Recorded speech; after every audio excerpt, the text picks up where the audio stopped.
Hi, my name is Beth Hiley here for Board Game Geek TV at Gen Con 2015. I'm sitting down with Tony Cerebriani of USA Opoly Games, who has brought us Risk, the Game of Thrones edition. The long-awaited, only available here right now at Gen Con, the Game of Thrones Risk. And we were just talking about how we kind of wanted to take this piece by piece because this box is really quite spectacular, has a lot to it, including a quite fabulous insert with the map of the Westeros world on the inside cover there. This is the first time we've ever done something of this grand nature where we've actually printed into the inner tray or the inner lid of the box. But the Game of Thrones brand and world surely require such rich treatment. Being the fan quite base deep as and well. rich. Yes. All right, so what we have here first is just sort of your overview of everything that you will get in this box. Correct. This is what would traditionally be printed on your average game box bottom. And we know that, Game of Thrones is a very rich brand, and we didn't really want to junk up your box too much with a bunch of, what could be considered as marketing or advertising. So we printed it on a removable piece of paper that you can review and keep if you'd like to, but more importantly remove so that you can enjoy just this lustrous box. So by contrast there, you get an unusually elegant bottom. Yes. That you wouldn't normally. Also with that wonderful linen finish. All right, so now as we start diving into the guts of our box, I'm going to, rulebook. The standard rule set, The standard of course. rulebook. All right, what do we got first? All right, so in this game, you're going to be playing as one of the 7 families. And so each family is going to be given an opportunity to play with a player board. And each player has 4 house members that they will have as available characters, and you will store them in each one of your player boards. So you can see that each one is going to be, treated to each of the houses. But more importantly, we have these great trackers at the top that allow you to track the important information for keeping track of the probably less than the desirable aspect of risk, which is the math, right? So you're keeping track of your territories and your castles, the ports, and then of course the victory points, because this game can be played 2 ways. One is the traditional way, which is world domination, which seems to be happening very easily in the book series and on TV.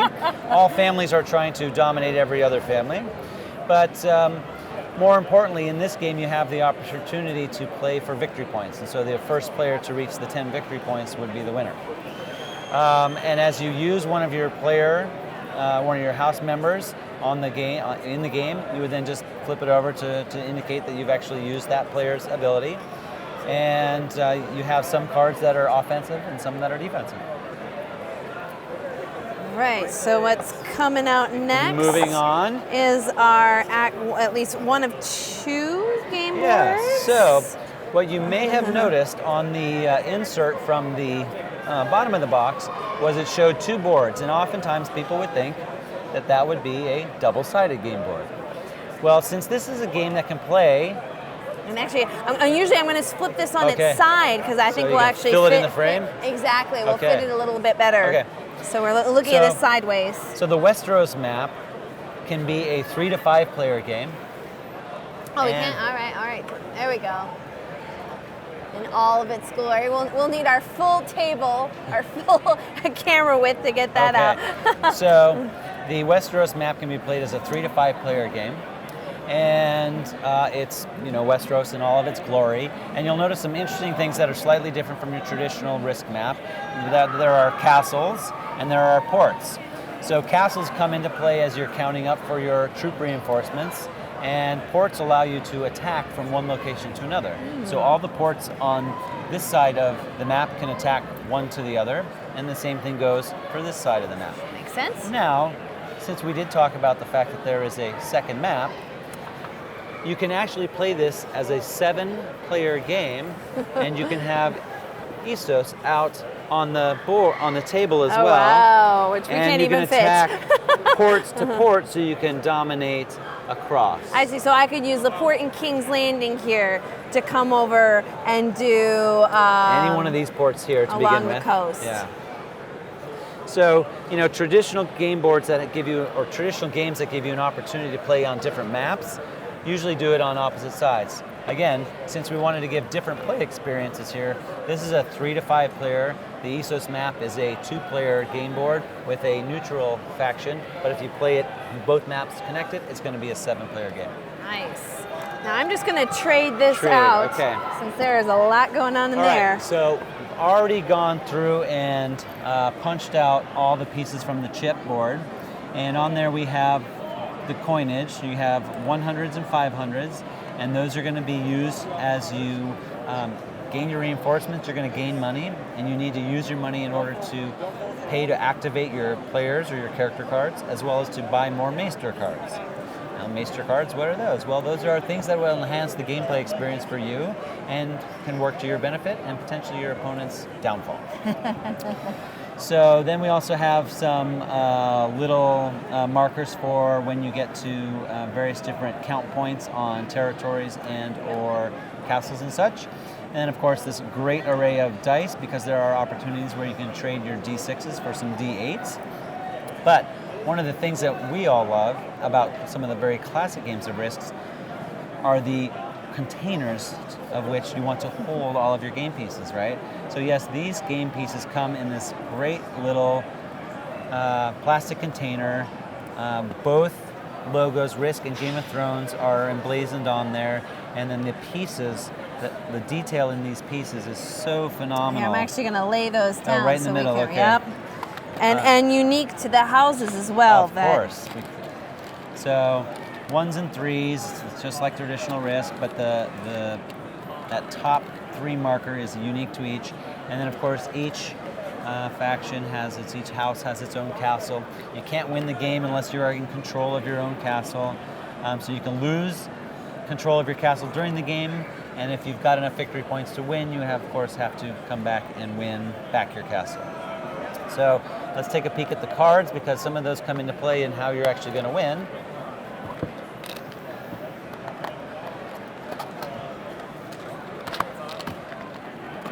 All right, so we mentioned the character cards. So the character cards, you get 4 for each house. And I'm just going to show a couple of the backs here to start, and then we'll flip a few over so you actually get a chance to see them. Literally straight out of the box, so these are still a little stuck. We'll just stick with these here. New and sticky. So you're going to have 4 different... So I'm guessing this is House Targaryen. Yes. And you have imagery, image license straight from the HBO series. The HBO series. And you'll notice that some of these are offensive and some of them are defensive, but it costs you money to enact their actual special power. There are some shared powers between different families as far as the action that it implies within the game. But once you pay for it, you just flip it on your player board, and then that's out of commission until your turn, and then it resets. And as long as you're really willing and able to pay for it. Right.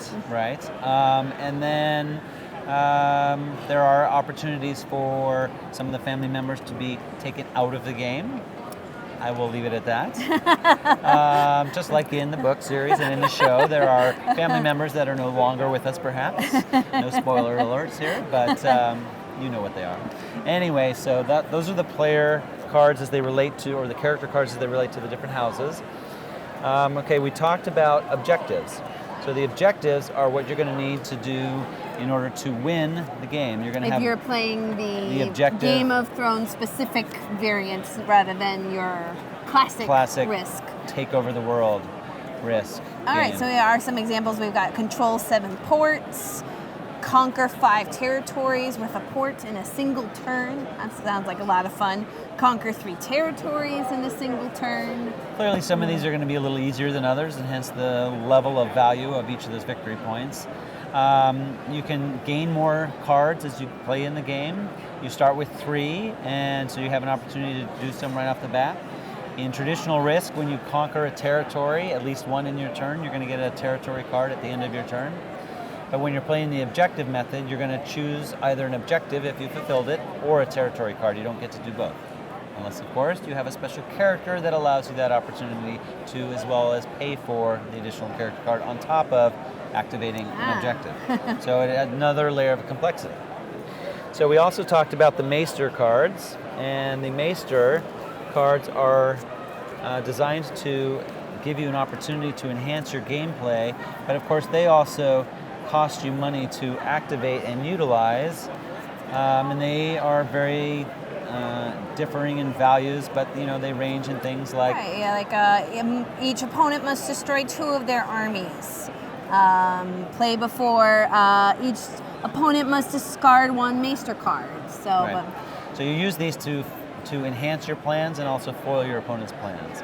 And these can be bought as well throughout the game. A couple hundred coins, a couple $100 worth of coinage, and then of course it costs to enact them as well. Now, I think most people are probably pretty familiar with how a traditional game of Risk is, how long it's going to take, kind of the pacing of it. How long would a game of this, the unique variant, the Game of Thrones variant, take? It, again, of course, is going to depend on the skill set of the players playing and the number of players playing. So I would say in a 3 to 5 player game, you can be expecting to play probably as short as an hour and 15 minutes, and maybe as long as 3 hours if you're playing a full 5-player game and you're playing to full 10 victory points, and the speed at which people are taking their turns. If you're playing the full 7-player map, it can go on at least that long, if not longer, again, depending upon the skill of the players. It's such a broader map experience that it's also going to take a little bit getting used to about how to enact your transitions from one part of the map to another.